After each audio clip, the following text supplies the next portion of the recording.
Hey, everybody, welcome back to another daily drop here on TarHeelIllustrated.com. I'm THI publisher Andrew Jones, and the topic today, as you might have guessed and would imagine, it's North Carolina football. Tar Heels opened the season with a 1917 win at Minnesota the other night. I was there. Weather was not much of a factor. They probably didn't need to push the game back, but that's okay. They did. Carolina came away with the win. We got a ton of content for you guys on TarHeelIllustrated.com.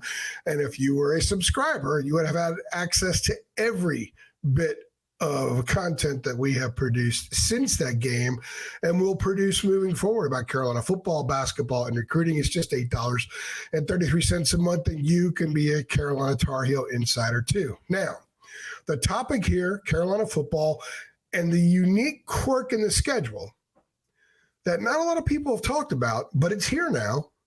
The Tar Heels travel 8 miles in the next 8 weeks.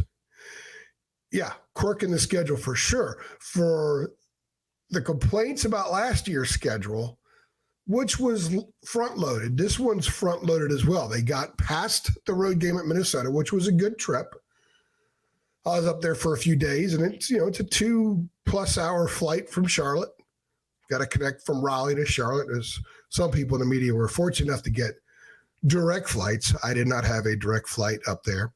But outside of that, Carolina's got 3 home games in a row, coming up with Charlotte this weekend, and they got NC Central. James Madison comes in. Then they go to Duke. That's the 8 miles.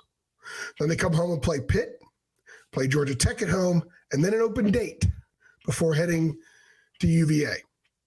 And UVA's 3 hours, a little more than 3 hours. So think about it. They travel a little more than 3 hours total before going until they go to Florida State, which is a November 2nd game. And then they have an open date. So we're going to look at the schedule here and talk about why this is advantageous for the Tar Heels, especially in light of what happened Thursday night in Minneapolis. And that is Max Johnson going down with a season-ending injury, breaking his right leg. It was pretty obvious right away that was a horrible injury. The way the players reacted, the Tar Heels around him praying, Kamen Rucker on a knee, holding him and praying. Mac Brown standing right there watching. Obviously, it was serious. He's out for the year. It is now Connor Harrell's offense. And what the schedule does is it gives Harrell, the players, and the staff time to kind of toss out stuff that doesn't work, that may have been part of the August plan, and add some new things. Charlotte coming up this weekend. Carolina shouldn't have trouble with the 49ers, but that's a good thing because it gives Carolina a chance to work on some foundational things with Connor, to begin the foundation of building him. And then they got NC Central, same opportunity. Then they have James Madison, a little bit tougher opponent, but it's still a similar opportunity. So by the time the Tar Heels go to Duke, Connor will have the bowl game against West Virginia, the last 17 offensive plays in a tight game that went down to the wire at Minnesota, Big Ten team, and then these 3 home games. So it works out really well for Connor. It works out really well for the offensive line, which is going to have to adapt to some new, different calls that will be associated with Connor being behind center as opposed to Max Johnson. And also offensive coordinator Chip Lindsey. He's going to come up with some things. We might see some stuff early in the Charlotte game that we never see again.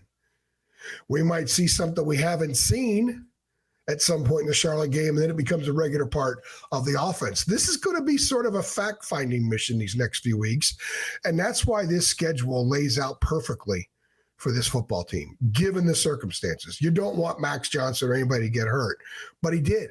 So if it's going to happen, now is the perfect time for it to happen because the Tar Heels don't have to rush into playing a conference game right away. They don't have a massive non-conference game coming up like some other teams do. Can you imagine if this happened to Texas or Michigan? They got to play each other this weekend.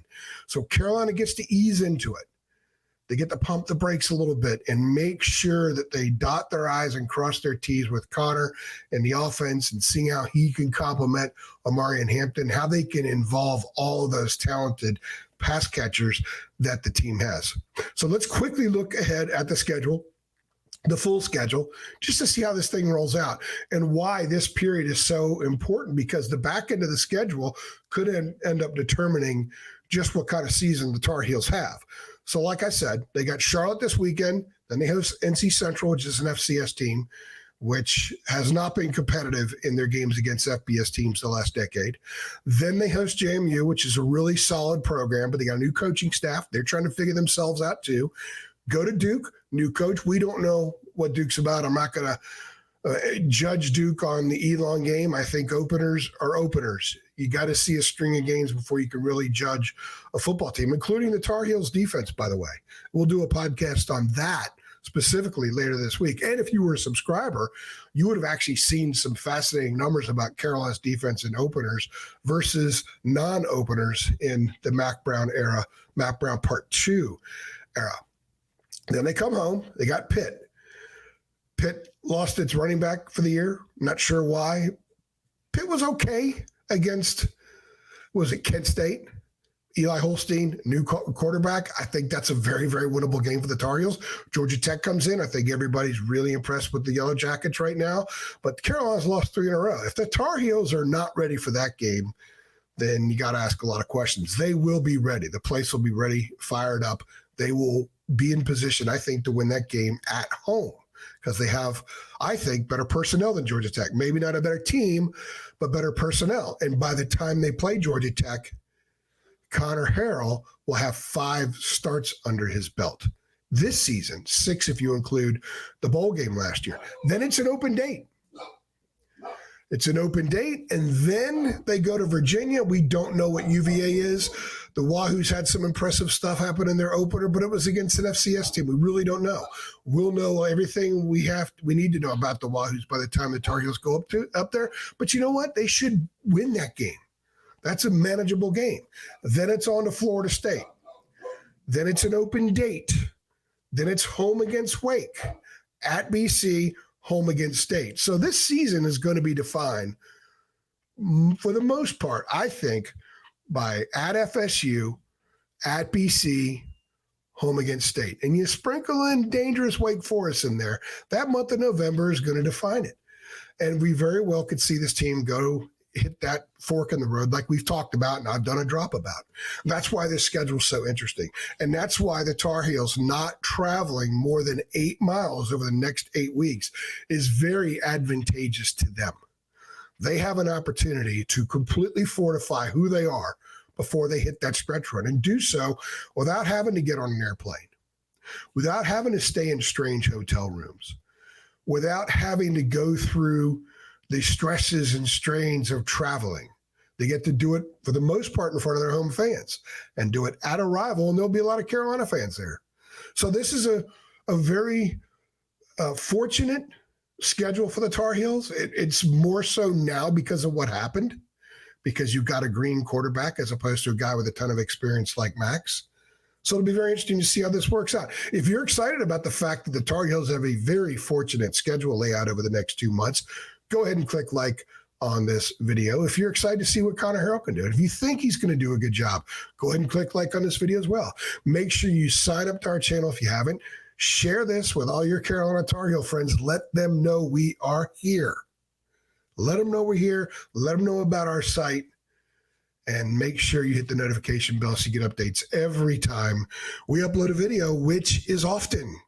I'm AJ, and I'll see you tomorrow.